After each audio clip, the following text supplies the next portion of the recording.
back. WNST, Towson, Baltimore, and Baltimore Positive. We are positively accosted in fantastic Dundalk. Some people call it Sparrows Point. Sparrows Point's that way. We're still going to take the 21222 here. It is all brought to you by our friends at the Maryland Lottery. I'm getting down to my last handful, my accordion of Raven Scratch. Also, I got to get Roz to give me some of these or some of those gingerbread scented. They're not scratch and sniff. They're not sniffers. They're scented. They also have peppermint ones for the holidays. But been giving these away. I hope I have some lucky folks here. You know, one thing is when you give a lottery ticket away in Dundalk, people say thank you very much. And I'm like, well, I don't know if you won or not. And the fellow says, I already feel like a winner because you gave me one. And I'm like, that's cool because they also have second chances on the back. And I'm going to get to Stan Jablonski and second chances here in a moment. Window Nation also sponsors us, 800-866-90-NATION. I said, let's say 800, 866-90-NATION. I said 800. That was my old number. Sporting News Radio was 800 number. Window Nation is easy. Buy two, get two free. 5 years, 0% financing through the holidays. And our friends at Jiffy Lube, Multi-Care. I get my oil change. I brag all the time. Merritt Boulevard here in Dundalk. I had my little orange thing go on a couple weeks ago. We took care of that. They'll take good care of you as well. Second segment, we did a long segment with the folks from Leukemia Lymphoma Society. I did everything I could do to not sign up to be the visionary of the year. I tried to convince them I'm not a visionary. I'm not a man of the year. I'm not at that stuff. But Stan Jablonski was over here nodding his head, signing me up, and you believe that they're going to Johnny Bravo me, right? You believe this? Well, you know, I was your high school friend, and I was over there envisioning that you wore some really cool sunglasses to school or something that had something to do with it. Are you saying I was cool in high school? Don't tell people that, man. They'll never believe that, Stan. Stan Jablonski's my high school friend. He's been on the program before at Drug City.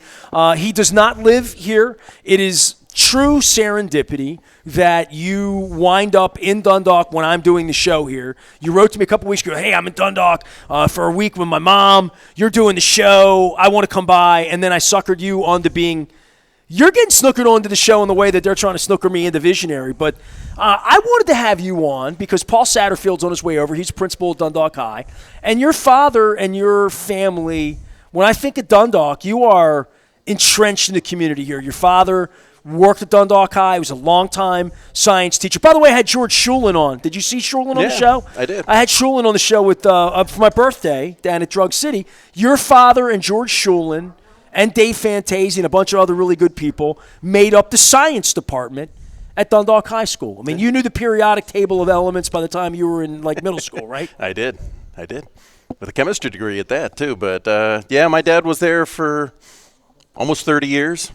My parents started their careers at Dundalk High. They met, fell in love. Your mother was a teacher, right? She did. Yeah, Your daughter's a teacher now. She is. She teaches second You're a grader. family of teachers, Yeah, right? We are. God bless them. Right. Yeah. What'd you teach anybody? Didn't teach anybody anything, so. Well, Stan's back from Chicago. You've lived in other places, but you've traveled the world. So I was telling folks today, my wife is in Paris right now. She's at one of our favorite restaurants having a little like steak and French fries and doing it up on, one of those avenues, Rochefort or whatever they were. And I said that to you today, and you're like, oh, I love Paris. Used to go every year. Dude, you're the most world-traveled person there's ever been from Dundalk. Like, seriously, right? I mean, is there anywhere you haven't been? You been to Moscow? I've been to Moscow twice. All right. You've been to St. Petersburg? No. You've been to Haiti? No. You've been to South America, everywhere in South America? Oh, yeah, everywhere, yeah. Asia? Multiple times, yeah. Yeah. You worked for an Asian company for a long time, I did. I right? worked for a Japanese company for a long time. You been to the Philippines? No. You been to Singapore? Not really. Kind of went Jakarta? Anything like that? Nah. Middle East? I went to Australia. Dubai? I've been to Israel. That's as been close to Israel. as I can. Okay, Yeah. all right. Had a great time. Been to Israel. Africa? South Africa? Africa and Antarctica are the only two continents I haven't been to. So got to check those off one of these days. Well, so here's the cool part about Stan. Stan and I met first week of high school. Same time I met Don Moeller. So it was September of 1982.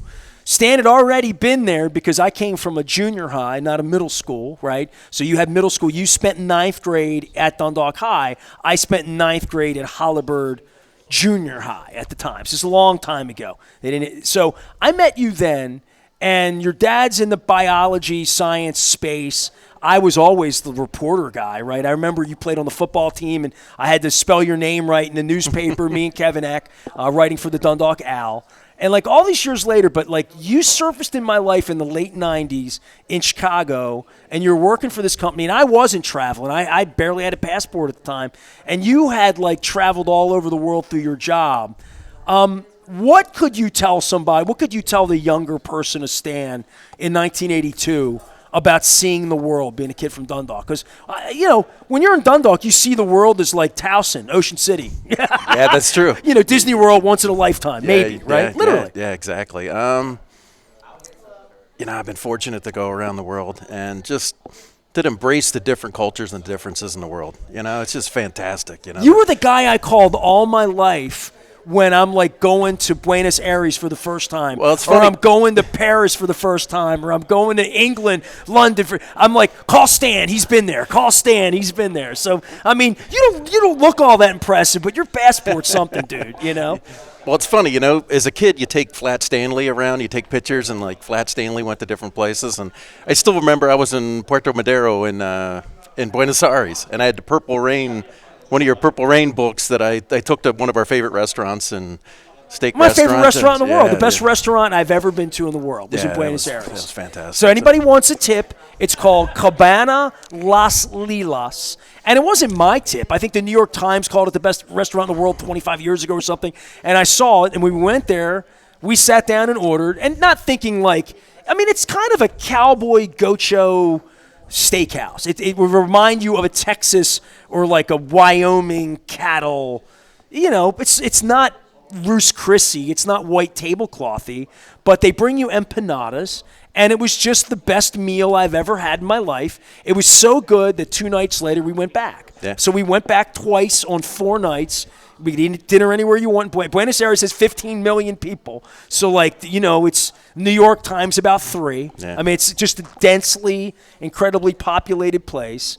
And my story from that trip is in 06, because I called you, and you had never been there, and you've been there a couple times since. I sent you there, right? Yeah. Afterward. So we share these ideas, but the first time I was there was in 06, and we had an American newspaper at the Marriott we were staying at. Not an American, English newspaper, not American. English periodical in Argentina. And on the cover was this young soccer superstar, Lionel Messi. Oh, yeah. And I looked, and all these years later, when you think about the culture of soccer and spending any time in Argentina, to try to explain to somebody from Dundalk what soccer culture is like in Buenos Aires. It's incredible. That was one of the coolest experiences I had. I was fortunate to see Argentina play Chile in a World Cup qualifier in Buenos Aires. And River Plate? Where was it? Yeah, it was in River Plate Stadium, and it was phenomenal. I saw the Stones there, so that was good. And Messi's a little guy, but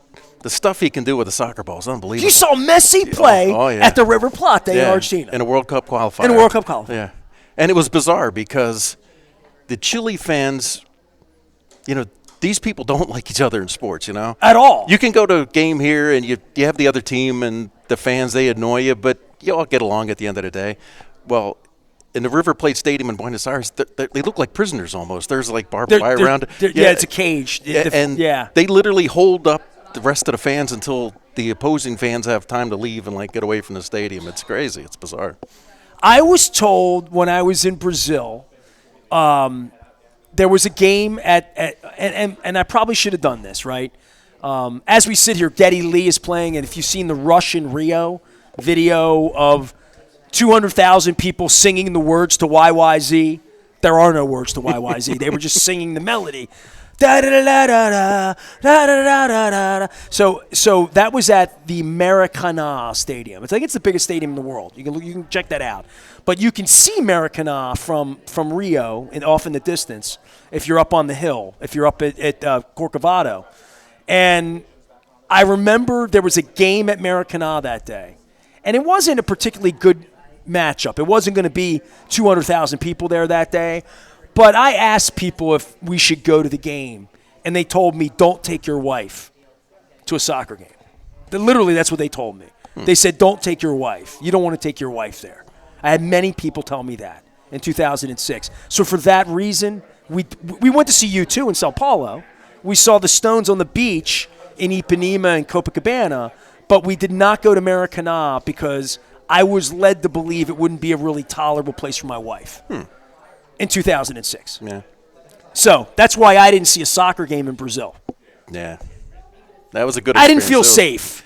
Yeah, I never went to a soccer game in Brazil, but the one I went to in Argentina was pretty cool. I bet you went to one of those steakhouses like the Fogo de Chão, right? Oh, yeah. Everybody goes to one of those. Yeah, that's sure. a real thing, by the way. Oh, yeah, for sure. When you go to Brazil, that's real. That's Yeah. that's true Rio cuisine when you're there. Oh, yeah, for sure. Stan Jablonski's from Dundalk. He's been all over. I didn't know where this was going to go, but I think it would speak to when Paul Satterfield gets here and we start talking about Dundalk High School, just the possibilities of life here in the 70s and 80s.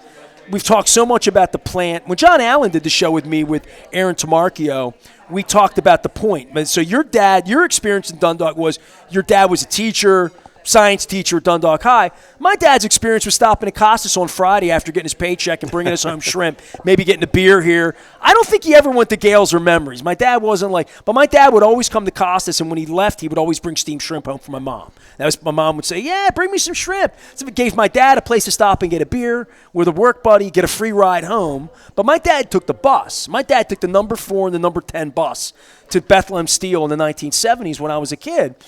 And we did the show at Drug City last year, and they told me at the Museum of Industry, the Baltimore Museum of Industry on Key Highway, that there was an exhibition that honored the point, that honored the people of Sparrows Point, the people that worked at Bethlehem Steel, that fed all of our families, not your family, but all of your father's students, parents, all worked at the Point or worked at GM, right? Oh, yeah. It's right? a workman's town. Always has been. Right. So I finally made it to the Museum of Industry the other night. I was the MC for the American Cancer Society Hope Lodge event, Evening of Hope that they had. David Modell was honored by his wife, Michelle. It's very, very emotional. And support the Hope Lodge if you can. But I went down that night, and I got there early because I'm the MC, and I'm trying to shave and look nice and know where to stand and do all that. Raid Raoul's Atlantic Caterers buffet. By the way, have you ever seen a mashed potato bar, Stan? No, that was cool. I saw that the other day. You saw that on my thing, right? I did. That's Raoul from Atlantic Caterers. So they had a mashed potato bar at this museum industry. So I went in. Stan, it's unbelievable. There's a whole room that's an exhibit to the Point, and then there's the outdoor exhibit that it's half the size of the wall here at Costas. I mean, it's a nice 60-foot long exhibit with the entire history of our community, of Dundalk, right? And of steel and Bethlehem Steel.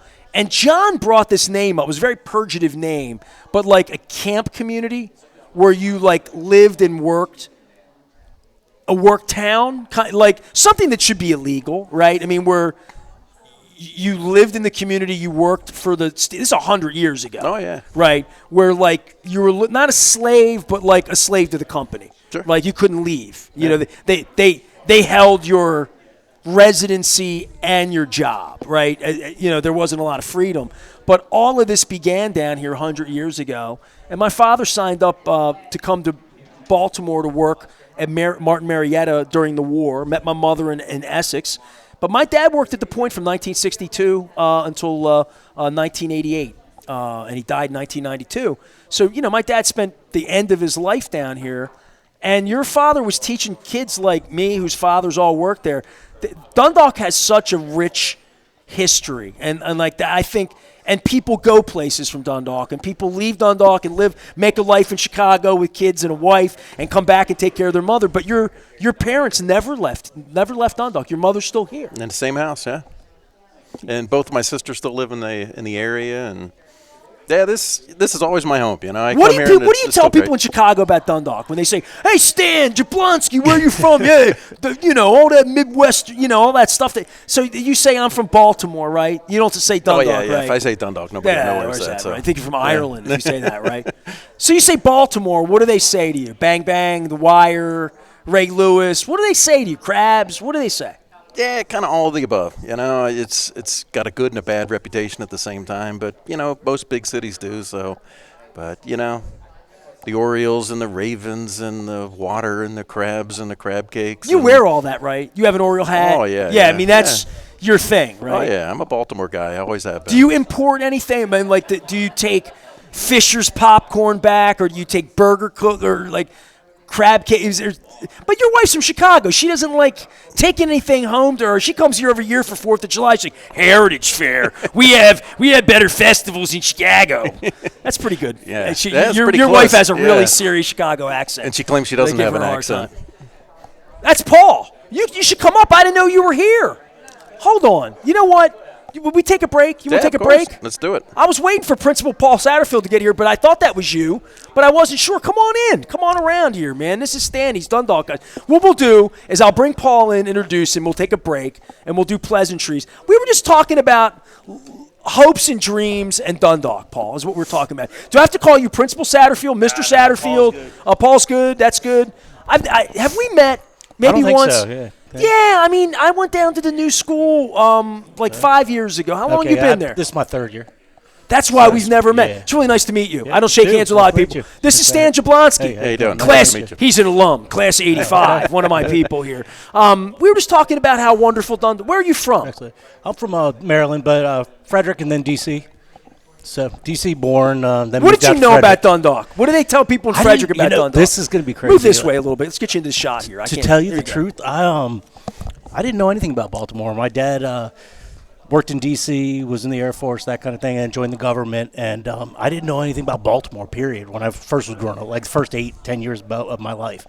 I'd watch football, that kind of thing. It's kind of a fun Not story. an Oriole game, though, no? No, well, we do watch the Orioles, but, like, I didn't really put it together. I heard, like, NFC and AFC. And to me, the AFC was like Kansas City and all that in football, So I was thinking Baltimore was somewhere, like, way out west or something. Was this a burgundy and gold thing? Yeah, well, yeah, I was a Washington fan. The AFC seemed like everything far away, so I had no idea until, I guess, 1982. My sister went to Loyola to go to college, and we went there, and I was like, holy cow, this whole world here. I'm 40 miles away and had no idea it even existed. We were so Washington-centric Well, we're kind of provincial. We didn't really care if Washington ever knew about us, right? It's sort of the same thing. When I discovered Washington when Camden Yards opened and, like, everybody started coming up and sitting around reading the Washington Post, I'm like, oh, it's you people. See, I would see him at Capitals games because I went to Capitals games like that, and I would see him at the Capitol Center when I would go see Rush or Styx or a band or something like that. But I didn't think much of it. Like, Washington was a long way away from Colgate, from Colgate East Point. Like, my dad never drove, so anywhere the bus went was where we went, right? So the bus didn't go to D.C., what I mean? The bus went downtown. And that's what I was saying to Stan, because Stan and I were talking about having been all over the world and traveling. He lives in Chicago now. Like, there is something it's a little worrisome, provincial. Provincial can be a bad thing. I mean, you got to get out of your space to some degree. Definitely. And that would be something for me with growing up in Dundalk. I don't know that I grew up around a lot of people that had been a lot of places, right? During that era.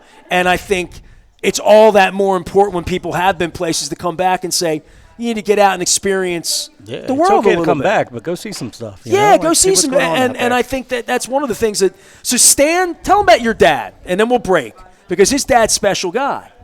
No, I got the whole family history of Dundalk High School. So my parents both were high school school teachers. They both started in 1960. So they both started at Dundalk High. They met. They fell in love. So I have an older and a younger sister. So my mom, after she raised the kids, she finished her career at Patapsco. And then my dad taught at... She moved down. I mean, we ain't going to talk like that. She did. We're a little biased, But my dad was a biology and a chemistry teacher. He taught at Dundalk High for almost 30 years. Both of my brother-in-laws are Dundalk High School graduates. So his daughter's a teacher in Chicago. Yeah, my daughter's a second-grade teacher now, so runs in the family for sure. Yeah, man. So you got real Dundalk blood here. So I'm going to take a quick break because I want you to tell him and I want you to offer him the tour that you're going to offer him. Absolutely. But I was honored in 2000 in late 17. Derek Mackey got in touch with me, and I covered Derek's teams at Patterson High. I was the music critic at the Sun in the 80s, but I also covered minor league hockey. But I was on the prep beat. I did a lot of high school sports in the late 80s. So I covered high school softball, basketball, lacrosse, all that. And Derek wrote me, he said, you're not in the Dundalk Hall of Fame, and you should be. And I'm like, It's like these people telling me I'm supposed to be man of the year, visionary of the year. I met Alice Cooper a couple weeks ago. First thing I told him was I wasn't worthy. You know what I mean? So Derek's like, we're going to put you in the Dundalk High Hall. You've been nominated, he said to me. I'm like, who nominated him? He said, me. He said, you should be in. And I'm like, look, man, I wrestled not well. Stan was a really good football player. I had friends that were good athletes there. He's like, no, your contributions. I'm like, look, if you're going to put me in the Dundalk High Hall of Fame, I'm not going to argue with you. Although I did spend an hour arguing whether I could be the visionary of the year for the LLS campaign. But so he said, hey, we're going to put you in the Hall of Fame. Really weird thing happened. My mother died that summer. So I was being honored in, I want to say it was late September, early October that they had the Hall of Fame night at the school. And so my mother died, and I was quite emotional about all of it and doing it. And I went out that night. I gave the worst speech ever. Highest award I'm ever going to be given in my, other than Visionary of the Year. I'll have a better speech when I win that for Leukemia Lymphoma Society. But I went that night. I was a mess. I was a wreck. But the thing that wrecked me more than anything, and it will wreck you, especially your father, and where your mother is in life and you being a Dundalk guy, is I went down there that night and I knew emotionally, spiritually, it was a completely new school. Like, our school's gone. Like, they ripped it down. And I'm still pissed at them. Spot. And I'll be pissed for life about this, because the day that they demolished the jock lot, they had a gathering at 2 o'clock on a Sunday in the middle of a Raven game.